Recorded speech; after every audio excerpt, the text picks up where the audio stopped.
অনেক কথা বলবার আছে আমার, তবে সবার আগে নিরঞ্জনের কথা বলতে হবে আমাকে। নিরঞ্জন আমার বন্ধুর নাম। আর কোনো নাম ছিল কি তার? আমি জানতাম না। ওর একজন বান্ধবী ছিল, অবশ্য কিছুদিনের জন্য। সে তাকে প্রীতম বলে ডাকত। ওর বান্ধবীর নাম ছিল জয়লতা। নিরঞ্জন জয়লতা সম্পর্কে আমাকে কিছু বলেনি তেমন। জয়লতাকে কখনো কোনো চিঠি লিখেছিল কিনা সে কথাও আমাকে সে বলেনি।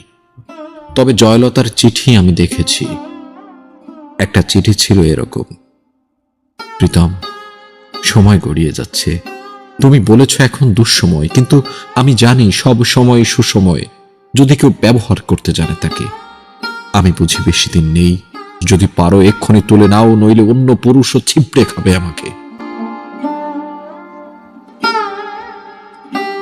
আমার ঘরে বসে সিগারেট টানতে টানতে নিরঞ্জন চিঠিটা চুপ করে এগিয়ে দিয়ে বলেছিল, বিভু, চিঠিটা পড়ুন। আমি প্রথমে পড়তে চাইনি, পরে ওইটুকু পড়ে তার দিকে তাকিয়েছিলাম। না, ওই সিগারেটের ধোঁয়ায় আমি কোনো নারীর প্রেমতাড়িত মানুষের ছায়া দেখিনি। ভয়ানক, নির্বিকার। কিছু বলছেন না যে? আমি জিজ্ঞেস করেছিলাম। কি বলবো এই ব্যাপারে? কোন ব্যাপারে? এই যে জয়লতা। বাদ দিন। আমি বাদ দিয়েছিলাম। নিরঞ্জন আমার ঘরে বসে অনেকক্ষণ সিগারেট টেনে টেনে ঘরটাকে অন্ধকার করে চলে গিয়েছিল সেদিন। জয়লতার সঙ্গে অন্য পুরুষের বিয়ে হয়েছিল। আমি জয়লতা এবং অন্য পুরুষটিকে দেখেছি বহুবার বিশ্ববিদ্যালয়ে। জয়লতা আরো দেমাগী, আরো সুন্দরী হয়ে উঠেছিল। অন্য পুরুষে ছিবড়ে খেলে মেয়েরা বুঝি আরো সুন্দরী হতে থাকে। এ কথার সূত্রে নিরঞ্জন আমাকে বলেছিল, মানুষকে এত ক্ষুদ্রার্থে নেবেন না। মানুষ এত বড় যে আপনি যদি মানুষ শব্দটি একবার উচ্চারণ করেন, যদি অন্তর থেকে করেন উচ্চারণ, যদি বোঝেন এবং উচ্চারণ করেন মানুষ, তো আপনি কাঁদবেন। আমি মানুষের পক্ষে, মানুষের সঙ্গে এবং মানুষের জন্যে। হ্যাঁ, মানুষের মুক্তির জন্য নিরঞ্জন মিছিল করত।